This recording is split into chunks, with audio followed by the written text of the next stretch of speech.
Now, before we begin, I'm kind of curious to see how this goes. So we average about 500 likes on these gameplay videos, and I don't ask for likes. So this is me selling out and asking you to like the video. I just want to see what you're capable of. Ain't that right, Danny DeVito? But good morning, everybody. How's it going? We have more Dying Light 2 gameplay to look at today. We have a lot of content coming on this channel, and we're only 3 months away to the release of Dying Light 2. That's something to get pretty excited for. So from now until release, I'm gonna kick the Dying Light 2 content gear right into full force. So expect longer videos, more videos about various topics. There will be a lot coming. But you saw the title, new combat, new parkour gameplay. We have lots of various weapons being used in this little clip. We have different combos and movesets all happening at once as well. It's sort of like a mixture of old gameplay and new gameplay as well. So with that said, we're gonna go ahead, show it off once or twice. We'll show it off once, and then we're gonna go and give it a little breakdown of sorts.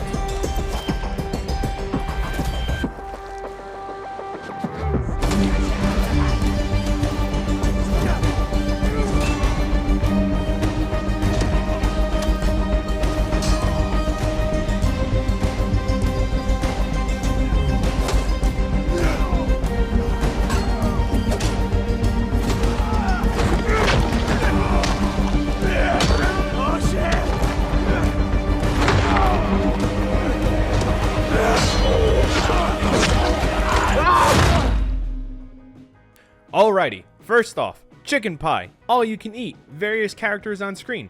I do really like the modern day-ish look vibe that they're going for here, to be honest. It's good to see kind of how our world would look like in a post-apocalyptic way. They're showing off a city that's familiar to us. Heavy use of advertisements everywhere, not just in this section, but in other various parts of the city. You do see that a lot. But what I really like about this is that it will allow for lots of opportunities for jokes, fun, and Easter eggs as well. But before Aiden does drop down, we can see various spots that we can travel to. The verticality and distance shown here is really special. This area kind of looks really mountainy.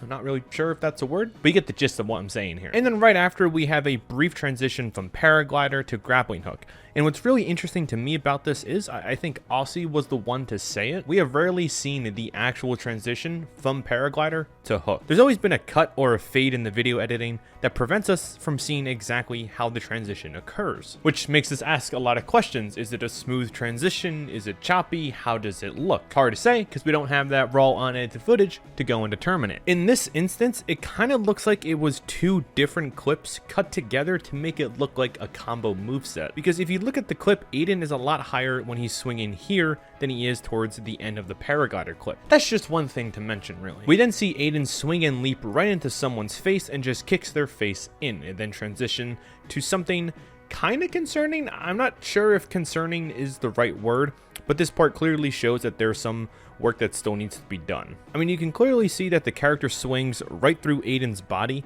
It doesn't look like the dodging lines up exactly how it should be. It's just off by like a tiny little centimeter, couple inches. But once again, I'm going through this like frame by frame. So some people, especially during actual gameplay, might not notice any of the stuff that I'm pointing out and not really care for it. Nonetheless, there are still issues that I feel need to be pointed out. And then we have Aiden vault and do probably the biggest leap I've seen in a Dying Light game. Like, this dude gets some air before he bashes to the ground, which, speaking of which, I'm very impressed to see the ground react exactly how it should. The environment is reacting exactly to the player's actions. The enemies react accordingly to what is occurring in front of them. Combat doesn't look off in this regard at all. That was like a big problem in the original. You would do various things to enemies and they would kind of just ignore you. Or sometimes when you're punching or swinging at them, they would just dodge every single one of your attacks. So it's good to see that in this realm, the enemies are acting better than in the predecessor. Another thing to mention too is that there are various radio towers scattered around here.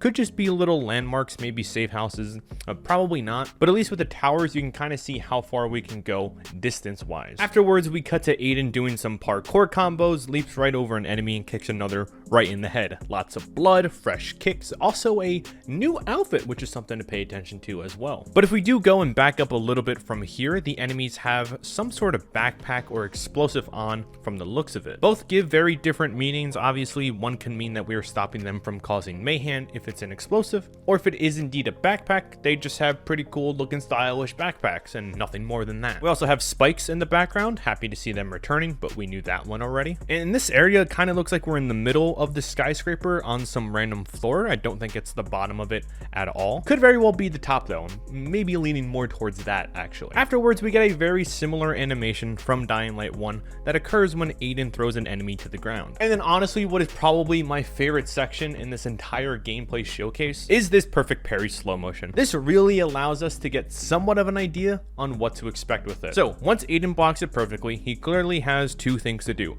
attack or jump over him and run away. And from the gameplay, he goes with the second option. But we can see that when the slow motion occurs, the entire world around him slows down as well. That is noted from this guy in the background, not moving, or at the very least, he's moving very slowly. But once Aiden vaults up, we can see more skyscrapers, zip lines, ladders, lots of verticality to scale all over the place. He then turns and we are graced with the presence of black garbage bags and then someone getting their face kicked in again. And then in the next scene, an enemy grabs us and is able to do a headbutt, but Aiden is able to quickly push him off. This could possibly be a similar skill to what we had in the original, the quick escape option that you had when you were grabbed by somebody. And then it cuts to a different scene, which is a continuation from what we've seen already. Aiden does another block, throws a throwing knife, and then yeets a man right into the bus. And then the section afterwards, we have mostly seen already. There isn't much more to say aside from the obvious parkour and combat combinations.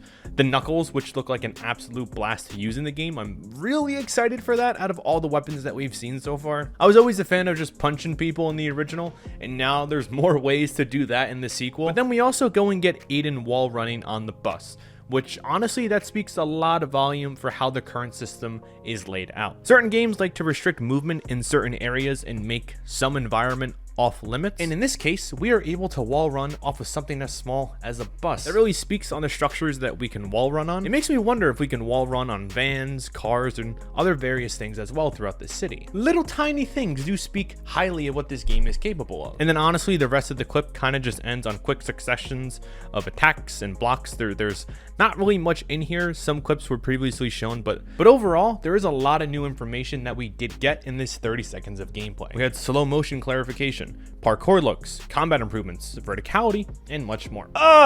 Man, I can't wait for this game to come out. We're 3 months away. We're exactly, it's September 7th. We're 3 months away right now. Well, I guess for you it's not September 7th. For me it's September 7th, but for you it's probably like the 9th or the 10th. I really hope they keep posting clips. It allows me for more opportunities to talk about this game, and more importantly, connect with you. But with all that said, I'll have a video about Dying to Know episode 4 relatively soon. There's some information about that out there that someone's got to talk about. Maybe that'll come out tomorrow or the day after. I don't know yet. That's kind of just winging things now. But with all that said, please like, subscribe. You know, liking really does go a long way. I want to abuse the algorithm even more and see what we're capable of. I spent my college years going and learning about search engines and data, so now we're gonna really kick it off. But you know the deal. With all that said, stay fresh, stay human, have a good night, and more importantly, good luck.